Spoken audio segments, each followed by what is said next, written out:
পার্কিংয়ের নামে রাজধানীতে বেপরোয়া চাঁদাবাজি, ইজারার শর্ত ভেঙে বাড়তি জায়গা দখলে বাড়ছে যানজট। অভিযোগ নিয়ে মুখ বন্ধ দক্ষিণ সিটির, ব্যবস্থার আশ্বাস পুলিশের। সর্বনিম্ন এডিপি বাস্তবায়নের মাশুল গুনতে যাচ্ছে স্বাস্থ্য খাত। আসন্ন বাজেটে কাটছাঁট হচ্ছে ২৫০০ কোটি টাকা। ব্যয়ের সক্ষমতা বিবেচনায় বরাদ্দের পরামর্শ। প্রবাসীদের ভোটার তালিকায় অন্তর্ভুক্তিতে ধীরগতি। দূতাবাসের অনুমোদনের অভাবে ৩১ দেশে শুরুই হয়নি কাজ। ৯টিতে ৪৫,০০০ আবেদন। ডিসেম্বরের মধ্যে পরিধি বাড়ার আশা। হামলা চেষ্টার জবাবে সেনা টহল দলের ফাঁকা গুলি। রাজধানীর ভাসানটাকে হিটলু বাবু গ্যাংয়ের ১০ সদস্য গ্রেফতার। ৪টি অবৈধ আগ্নেয়াস্ত্র সহ গোলাবারুদ উদ্ধার। এবং সাগরের বুক ছুঁয়ে আন্তর্জাতিক ফ্লাইট চালু জুলাইয়ে। কক্সবাজারে প্রস্তুত হচ্ছে দেশের দীর্ঘতম রানওয়ে। শেষ পর্যায়ে অত্যাধুনিক টার্মিনাল ভবন নির্মাণের কাজ।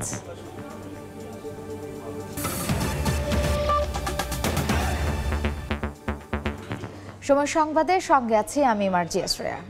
রাজধানী জুড়ে পার্কিংয়ের সুযোগে চালকদের কাছ থেকে হাতিয়ে নেওয়া হচ্ছে অর্থ। নামে বেনামে তো বটেই, কোথাও কোথাও শ্রমিক সংগঠন, কোথাও বা এই চাঁদার পোশাকি নাম দেওয়া হয়েছে সিটি টোল। বরাবরের মতো এসব বিষয়ে কথা বলতে রাজি নয় ঢাকা দক্ষিণ সিটি কর্পোরেশন। অন্যদিকে অভিযোগ পেলেই কঠোর ব্যবস্থার গদ বাঁধা আশ্বাস পুলিশের। আশরাফুল ইসলামের ছবিতে মাহাদি ইসলাম ধ্রুবর ধারাবাহিক রিপোর্টের দ্বিতীয় পর্ব আজ।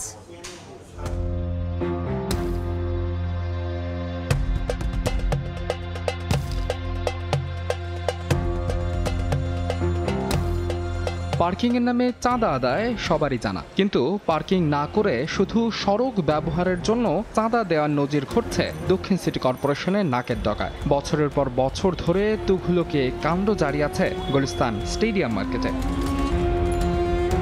৫ অগস্টের পর কিছুদিনের জন্য বন্ধ ছিল এই কার্যক্রম, তবে সম্প্রতি সেটি এখন শুরু হয়েছে দ্বিগুণ বেগে। চাঁদার কারণে কেবল সাধারণ চালকরাই নন, খোদ স্টেডিয়াম মার্কেটের দোকানিরাও বিরক্ত। এক সপ্তাহের মধ্যে দুইবার 10 টাকা বাইরে আপনার থেকে 200 নিচ্ছে, মানে ঢুকলে 200। উপদেষ্টাতে ইজারা আসছে, সাইন নেওয়া আসছে, এই জন্য এখন নেওয়া হইতাছে। আমি এটা বলছি লাগে না, এই যে দেন আবার স্লিপ দিচ্ছে। 100 টাকা ডিম মারলে আমরা অলরেডি 20 টাকা চাই, 10 টাকা চাই, আমার কয় টাকা থাকে? প্রত্যেকটা সেক্টরে চাঁদাবাজি, এই রাস্তা দিয়ে হাঁটা যায় না। প্রশাসনের গাড়িগুলো একটু ছাড় পাওয়া যায়, ছাড়া দোকানদারের তো কোনো ছাড় নেই। 30 টাকার জন্য হরান কি করছে যে আমাদের এখানে দোকান আছে, তারপর আমরা কেন দেব?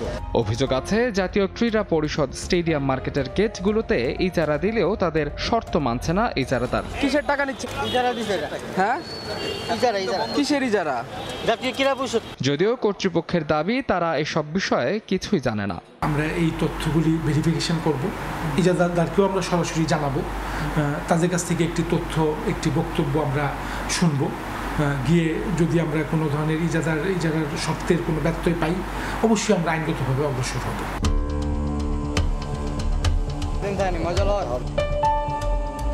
গুলিস্তান থেকে এবার নজর দেওয়া যাক মতিঝিলের আইডিয়াল কলেজের সামনের সড়কে। দক্ষিণ সিটির নথিভুক্ত এই পার্কিং স্পটে সর্বোচ্চ ৮৩টি গাড়ি পার্ক করার নিয়ম আছে, তবে ইজারাদার নির্ধারিত জায়গা ছাপিয়ে শত শত গাড়ি পার্ক করছেন। আগে নিত 30 টাকা, আর এখন নিতে যায় 50 টাকা। মালিকের সাথে আমি বহুত কিছু করছিলাম, কিন্তু কাজ হয় না। আমি গাড়ি রাখছি, কতক্ষণ রাখি 50 টাকা, মানে এখানে গাড়ি ঢুকবে 50 টাকা।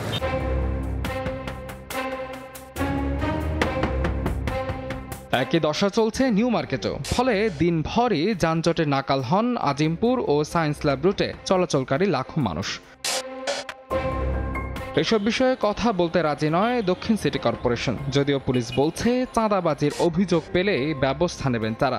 চাঁদাবাজির যদি কোনো সুনির্দিষ্ট অভিযোগ পাওয়া যায়, ঢাকা মেট্রোপলিটন পুলিশ খুব দ্রুত ব্যবস্থা গ্রহণ করবে। নথি বলছে বিগত বছরগুলোতে দক্ষিণ সিটি কর্পোরেশন পার্কিং এর জন্য ইজারা দেন 26টি স্পটে। এর মধ্যে বর্তমানে ইজারা চালু আছে 10টি স্পটে। ইজারাদাররা যেমন নিয়ম মানছেন না, তেমনি অন্তত শতাধিক অবৈধ পার্কিং চালু আছে রাজধানী জুড়ে। মাহাদি ইসলাম ধ্রুব, সময় সংবাদ, ঢাকা।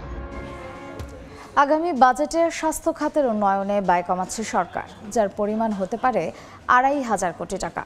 চিকিৎসকরা বলছেন প্রয়োজন অনুযায়ী স্বাস্থ্য খাতে জাতীয় বাজেটের 10% অর্থ বরাদ্দ দরকার। যদিও বিশেষজ্ঞরা বলছেন ব্যয় করার জায়গায় দক্ষতা না থাকলে বরাদ্দ বাড়িয়ে লাভ নেই। কাজল আব্দুল্লাহর রিপোর্ট।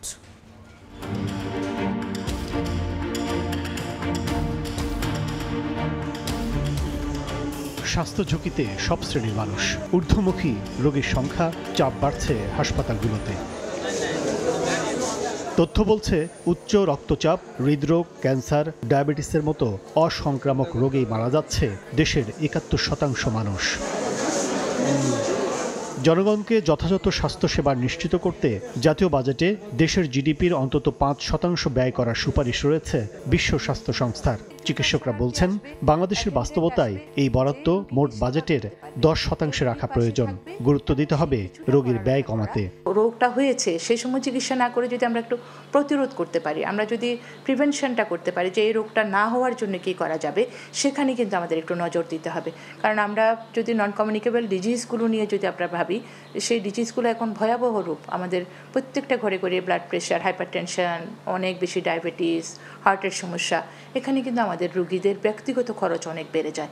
তবে গবেষণা বলছে বরাদ্দ বাড়ালেও প্রায় 1/3 অর্থ খরচ করতে পারে না মন্ত্রণালয়। 2021-22 অর্থ বছরে 32,731 কোটি টাকা বরাদ্দের বিপরীতে ব্যয় হয়েছে 25,028 কোটি টাকা। 2022-23 অর্থ বছরে 36,863 কোটি টাকার বিপরীতে সংশ্লিষ্ট মন্ত্রণালয় বছর শেষে ব্যয় করতে পেরেছে মাত্র 22,531 কোটি টাকা। দুর্নীতি, সক্ষমতার পূর্ণ ব্যবহার না হওয়া, জনবল ও চিকিৎসা সরঞ্জামের ঘাটতির ফলে এমন পরিস্থিতি বলে মত বিশেষজ্ঞদের। প্রস্তাবিত বাজেটের একটা বড় অংশ রিভাইজ বাজেটের সময় কিন্তু তারা রিভাইজ করে ফেলতেছে, কমিয়ে ফেলতেছে, এবং তারপরেও দেখা যাচ্ছে যে রিভাইজ বাজেটের যেটা থাকছে সেটাও কিন্তু তারা খরচ করতে পারছে না। খরচের সক্ষমতার ভিতরে এখানে যেটা দেখতে হবে সেটা হলো যে খরচ করলো, কিন্তু সেই খরচটা যদি এলোমেলো হয়, সেখানে যদি ওয়েস্টেজ থাকে, তাহলে সেটা তো মানুষের কাজে লাগবে না।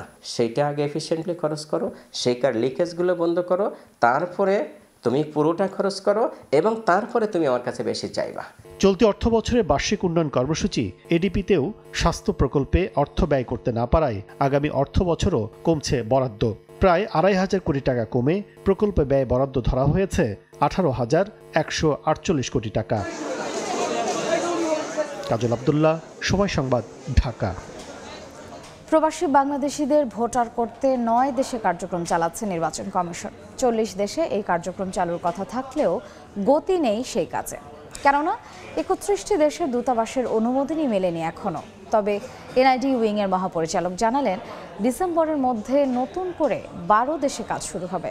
কাউসারা চৌধুরী, কোমল রিপোর্ট। 2019 সালে প্রবাসীদের ভোটার করতে নানা পদক্ষেপ নেয় নির্বাচন কমিশন। সে সময় কয়েকটি দেশে বসবাসরত বাংলাদেশিদের জন্য একটি ওয়েব পোর্টাল উন্মুক্ত করা হয়, যার মাধ্যমে আবেদন করা যাবে ভোটার হওয়ার। এরপর সময় গড়িয়েছে অনেক, কিন্তু খুব একটা অগ্রগতি হয়নি প্রবাসী বাংলাদেশিদের ভোটার তালিকায় নিবন্ধনের। এ পর্যন্ত 9টি দেশের 16টি স্টেশনে প্রবাসী বাংলাদেশিদের বায়োমেট্রিক ও অন্যান্য ডকুমেন্টস নেওয়া হচ্ছে। জাতীয় পরিচয় নিবন্ধন অনুবিভাগের তথ্য মতে এ পর্যন্ত 45,000-এর বেশি আবেদন পাওয়া গেছে। এর মধ্যে প্রায় 29,000 জনের বায়োমেট্রিক গ্রহণ করা হয়েছে মিশন অফিসগুলো থেকে। স্টেশন 16টা মানে কোনো দেশে 2-3 জায়গায় হচ্ছে, যেমন লন্ডনে 3 জায়গায় হচ্ছে, অর্থাৎ ব্রিটেনে, অস্ট্রেলিয়াতে 2 জায়গায় হচ্ছে। তো এইভাবে আমরা 9টি দেশে 16টা স্টেশনে চালু করেছি। এরা আবেদন করেছে, কিন্তু হয়তো তারা শহরের বাইরে থাকে বা একটু দূরে থাকে, অথবা তারা হয়তো টাইমলি আসতে পারেনি, সেই জন্য তারা বায়োমেট্রিক্সটা দিতে পারেনি। এনআইডি উইং এর মহাপরিচালক জানান, 31টি দেশের দূতাবাসের অনুমোদনই মেলেনি এখনো। এরপরও ডিসেম্বরের মধ্যে নতুন করে 12টি দেশে কার্যক্রম শুরুর আশা তার। আমরা পররাষ্ট্র মন্ত্রণালয়কে চিঠি পাঠিয়েছিলাম, ওনারা দূতাবাসগুলোতে জানতে চান।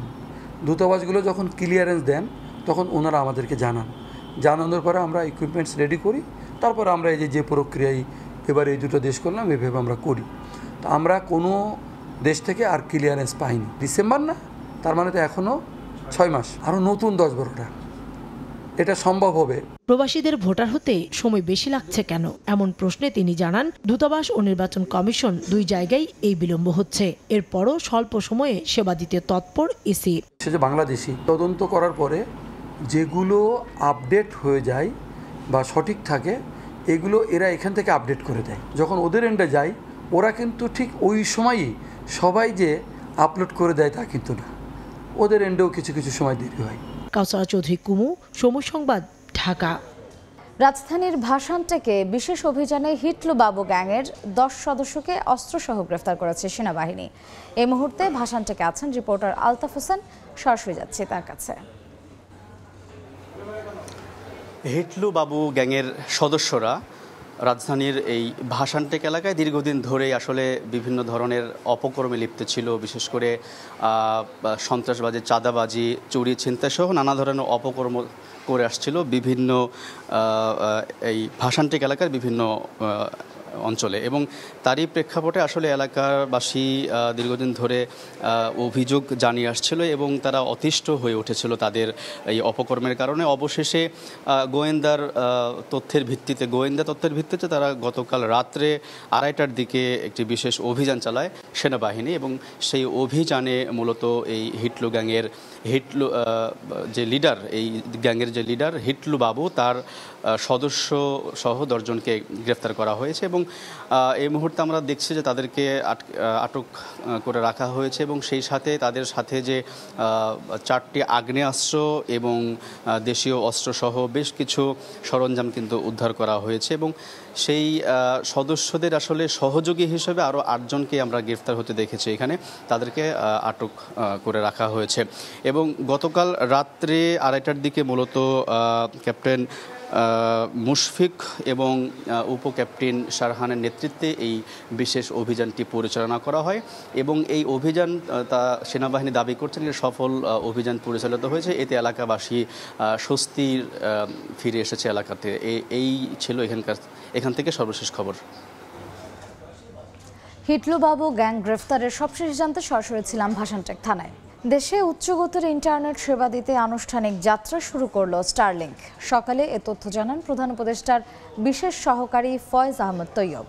ফেসবুক পোস্টে তিনি জানান, শুরুতে 2টি প্যাকেজ দিচ্ছে মার্কিন প্রতিষ্ঠানটি, যেগুলোর নাম স্টারলিংক রেসিডেন্স ও রেসিডেন্স লাইট। প্রথমটির জন্য মাসে খরচ 6,000 টাকা এবং অন্যটির জন্য গুনতে হবে 4,200 টাকা। তবে এই সেবা ব্যবহারের জন্য যন্ত্রপাতি স্থাপনে এককালীন খরচ হবে 47,000 টাকা। কোনো প্যাকেজেই থাকছে না স্পিড ও ডেটা লিমিট। এই সেবার মাধ্যমে দেশের প্রত্যন্ত এলাকায় উচ্চগতির ইন্টারনেট সেবা পৌঁছে ব্যবসা সম্প্রসারণ হবে বলে আশা প্রকাশ করেন বিশেষ সহকারী।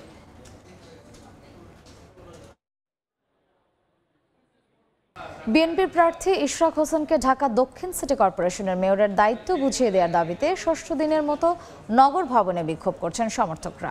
এই মুহূর্তে সেখানে আছেন সহকর্মী আয়েশা সিদ্দিক সামিয়া, সরাসরি যাচ্ছি তার কাছে। পূর্ব ঘোষণা অনুযায়ী আজও কিন্তু চলছে ঢাকা দক্ষিণ সিটি কর্পোরেশনের যে নগর ভবনের সামনে গণ অবস্থান কর্মসূচি। আমরা কয়েকদিন ধরে কিন্তু দেখে আসছি যে ইঞ্জিনিয়ার ইশরাক হোসেনের যে মেয়র পদে যাতে তাকে শপথ গ্রহণের মাধ্যমে দায়িত্ব বুঝিয়ে দেওয়া হয়, তার জন্য কিন্তু তারা দাবি জানিয়ে আসছিল এবং আজও কিন্তু সেই কর্মসূচির অংশ হিসাবে চলছে এই গণ অবস্থান কর্মসূচি। আমরা দেখেছি বেলা 10টায় এই অবস্থান কর্মসূচি শুরু হওয়ার কথা এবং সেই অনুযায়ী কিন্তু বিভিন্ন স্থান থেকে নেতাকর্মীরা এখানে জড়ো হচ্ছেন। এখনই কিন্তু আসলে এখান থেকে আসলে মানুষ এখানে জড়ো হচ্ছে, নেতাকর্মীরা বিভিন্ন স্থান থেকে আসছেন। শুধু নেতাকর্মীরাই নয়, ঢাকা দক্ষিণের যে নগরবাসী আছে তারাও কিন্তু এখানে মেয়রের যাতে তাকে দায়িত্ব বুঝিয়ে দেওয়া হয় সেজন্য কিন্তু এখানে আছেন। আমরা দেখেছি এই দায়িত্ব নিয়ে কিন্তু আসলে গতকাল বিভিন্ন রাজনৈতিক অঙ্গনের আসলে যে সদস্যরা আছে তারা কিন্তু একটি প্রতিক্রিয়া দিয়েছেন। আমরা আসলে দেখেছি গতকাল রাতে কিন্তু এ নিয়ে এনসিপির যে উত্তর অঞ্চলের মুখ্য সংগঠন আছে তিনি কিন্তু একটি বিবৃতিতে বলেছেন, তার একটি ফেসবুক স্ট্যাটাসে আমরা দেখেছি তিনি কিন্তু বলছিল জাতীয় নির্বাচনের আগে যদি সম্ভব হয় তাহলে এই স্থানীয় নির্বাচনগুলো সম্পন্ন করার জন্য, এবং সেটা নিয়ে কিন্তু আমরা দেখছি। এছাড়া ইশরাক হোসেনও কিন্তু আসলে বলছেন যে তিনি কিন্তু গত 2-3 দিন আগে কিন্তু আসলে একটি আবেদন দিয়েছিল সরকারের কাছে যে শপথ গ্রহণের মাধ্যমে তিনি এই মেয়র পদে দায়িত্ব গ্রহণ করতে চান, কিন্তু এখন পর্যন্ত আসলে সরকারিভাবে কোনো বিবৃতি কিংবা কোনো কিছু তথ্য কিন্তু জানানো হয়নি। পাশাপাশি জানিয়ে রাখি আমরা কিন্তু আসলে দেখছি যে এখনো কিন্তু উত্তাল আসলে এই অঞ্চলটুকু। সেই প্রেক্ষিতে কিন্তু আমরা দেখছি তারা স্লোগানে কিন্তু ইঞ্জিনিয়ার ইশরাক হোসেনের যে পদে যাতে তিনি দায়িত্ব গ্রহণ করে সেটাই কিন্তু তারা বলে যাচ্ছেন। তো এই ছিল আমার কাছে নগর ভবন থেকে আজকে সকালের পরিস্থিতি। সরাসরি ছিলাম নগর ভবনের সামনে।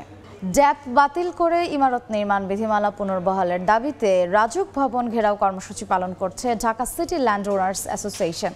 এই মুহূর্তে সেখানে আছেন সহকর্মী ফরহাদুর রহমান, সরাসরি যাচ্ছি তার কাছে।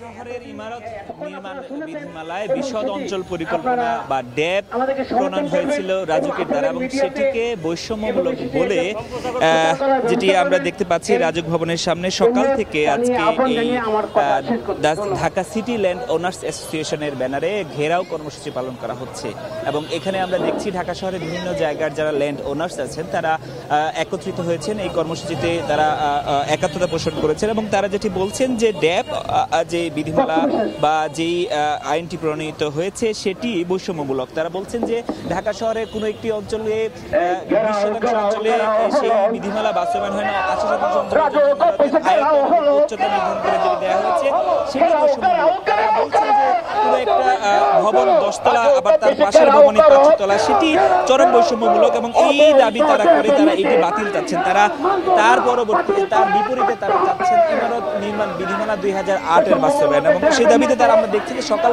9টা থেকে তাদের এই পূর্ব ঘোষিত কর্মসূচি পালন হচ্ছে। আমরা দেখছি প্রায় 1000-এরও বেশি ল্যান্ড ওনার্স কিন্তু এখানে উপস্থিত হয়েছেন, অনেকে বসে পড়েছেন, অনেকে স্লোগান দিচ্ছেন এবং তারা তাদের দাবি উপস্থাপন করছেন। তারা অভিযোগ করছেন যে নগর পরিকল্পনাবিদ এবং প্ল্যানার্স যারা আছে, পরিবেশবিদ যারা আছে, তারা বলছেন যে তারা মূলত পরিকল্পনা করে আসলে এই ধরনের বৈষম্যমূলক একটি নীতি প্রণয়ন করেছে এবং তারা এটি বাতিল যাচ্ছে এবং এটিও তারা বলছেন যে এটি বাতিল না হলে ইমারত বিধিমালা নির্মাণ পুনঃস্থাপিত না হলে তারা এই আন্দোলনের থেকে আরো বৃহত্তর কঠোর কর্মসূচি তারা পালন করবেন। তো রাজুক ভবনের সামনে থেকে এই ছিল এখনকার মতো আমার কাছে সবশেষ খবর। রাজুক ঘেরাও কর্মসূচির সবশেষ জানাচ্ছিলেন সহকর্মী ফরহাদুর রহমান। দেখছেন সময় সংবাদ। সমুদ্রের বুক ছুঁয়ে আন্তর্জাতিক ফ্লাইট ওঠানামা করবে জুলাইয়ে। প্রস্তুত হচ্ছে বাংলাদেশের দীর্ঘতম রানওয়ে। বাকি শুধু লাইটিং সিস্টেমের কাজ। আর শেষ পর্যায়ে রয়েছে অত্যাধুনিক সুযোগ সুবিধা সহ নতুন টার্মিনাল ভবন নির্মাণের কাজও। এর মধ্য দিয়ে স্থানীয় থেকে আন্তর্জাতিক বিমানবন্দরে রূপ পাচ্ছে কক্সবাজার বিমানবন্দর। মোহাম্মদ ফরাজের ক্যামেরায় সুজাউদ্দিন রুবেলের রিপোর্ট। সমুদ্রের বুক ছুঁয়ে ওঠানামা করবে আন্তর্জাতিক ফ্লাইট, যার জন্য 9000 ফুটের রানওয়েকে সম্প্রসারণ করে করা হয় 10,700 ফুটে, যার 1700 ফুটই করা হয় সমুদ্রের বুকে। এরই মধ্যে শেষ হয়েছে দেশের দীর্ঘতম এই রানওয়ের নির্মাণ কাজ। সমুদ্রের বুকে নির্মাণ হচ্ছে 25টি স্প্যানের উপর 650 মিটারের স্টিল ব্রিজ। 23টি স্প্যান বসানোর কাজ শেষ। এরপর হবে এজিএল লাইটিং সিস্টেমের কাজ। 85% কাজ এখন পর্যন্ত শেষ হয়ে গেছে এবং আমাদের আরও কিছু কাজ আছে, সাপোর্ট স্ট্রাকচার যেমন ড্রেনেজ স্ট্রাকচার, পেরিফেরাল রোড এবং এগুলোর কাজও চলমান আছে। এদিকে থেমে নেই অত্যাধুনিক সুযোগ সুবিধা সহ নতুন টার্মিনাল ভবনের নির্মাণ কাজও। এরই মধ্যে শেষ হয়েছে বোর্ডিং ব্রিজ স্থাপন, বিমান পার্কিং অ্যাপ্রোচ, অভ্যন্তরীণ বা আন্তর্জাতিক যাত্রী এবং ভিআইপি ভেহিকেল পার্কিং সহ কার পার্কিং নির্মাণ কাজ। ফল সিলিং, টাইলসের কিছু কাজ বাকি আছে, এগুলো চলমান, মানে রুফিং শিটের কাজ হবে, পাশাপাশি আমাদের এই কাজগুলোও হয়ে যাচ্ছে। চেম্বার অব কমার্স বলছে আন্তর্জাতিক বিমানবন্দর চালু হলে কক্সবাজার শুধু পর্যটন নয়, যোগাযোগ ও অর্থনীতিতে যুগান্তকারী ভূমিকা রাখবে। ট্রেডিশনাল আইটেমগুলো শুটকি থেকে আরম্ভ করে সবজি, এগুলো কিন্তু সরাসরি আমরা এখন মধ্যপ্রাচ্য সহ বিভিন্ন জায়গায় পাঠাতে সক্ষম হব বলে আমাদের বিশ্বাস। 2021 সালে কক্সবাজার বিমানবন্দরকে দেশের চতুর্থ আন্তর্জাতিক বিমানবন্দরে রূপ দেওয়ার প্রকল্পের কাজ শুরু হয়। আগামী জুলাইয়ে সাগরের বুকে ডানা মেলে ওঠানামা করবে আন্তর্জাতিক রুটের সব বিমান। সুজাউদ্দিন রুবেল, সময় সংবাদ, কক্সবাজার। দেশের বাইরের খবর। রাশিয়া ইউক্রেন যুদ্ধ নিয়ে আলোচনার টেবিলে ফেরার ইঙ্গিত দিলেন মার্কিন প্রেসিডেন্ট ডোনাল্ড ট্রাম্প ও রুশ প্রেসিডেন্ট ভ্লাদিমির পুতিন। প্রায় 2 ঘন্টার ফোন আলাপ শেষে পুতিন জানিয়েছেন শান্তিপূর্ণ সমাধানে আগ্রহী তার দেশ। একটি খসড়া স্মারকের মাধ্যমে আলোচনার কাঠামো তৈরিতেও প্রস্তুত মস্কো। যদিও ইউক্রেনের প্রেসিডেন্ট ভলোদিমির জেলেনস্কি বলেছেন কিয়েভকে বাদ দিয়ে এই যুদ্ধ নিয়ে কোনো সিদ্ধান্ত গ্রহণযোগ্য হবে না। যুদ্ধের 800তম দিনে ইউক্রেনের দোনেৎস্ক সহ একাধিক ফ্রন্ট লাইনে চলে তীব্র লড়াই। এ পর্যায়ে শীর্ষ সংবাদগুলো জানিয়ে দিচ্ছি আরেকবার। পার্কিংয়ের নামে রাজধানীতে বেপরোয়া চাঁদাবাজি, ইজারার শর্ত ভেঙে বাড়তি জায়গা দখলে বাড়ছে যানজট। অভিযোগ নিয়ে মুখ বন্ধ দক্ষিণ সেটের, ব্যবস্থার আশ্বাস পুলিশের। সর্বনিম্ন এডিপি বাস্তবায়নের মাশুল গুনতে যাচ্ছে স্বাস্থ্য খাত। আসন্ন বাজেটে কাটছাঁট হচ্ছে 2,500 কোটি টাকা। ব্যয়ের সক্ষমতা বিবেচনায় বরাদ্দের পরামর্শ। এবং হামলা চেষ্টার জবাবে সেনা টহল দলের ফাঁকা গুলি, রাজধানীর ভাসান থেকে হিটলু বাবু গ্যাংয়ের 10 সদস্য গ্রেফতার, 4টি অবৈধ আগ্নেয়াস্ত্র সহ গোলাবারুদ উদ্ধার।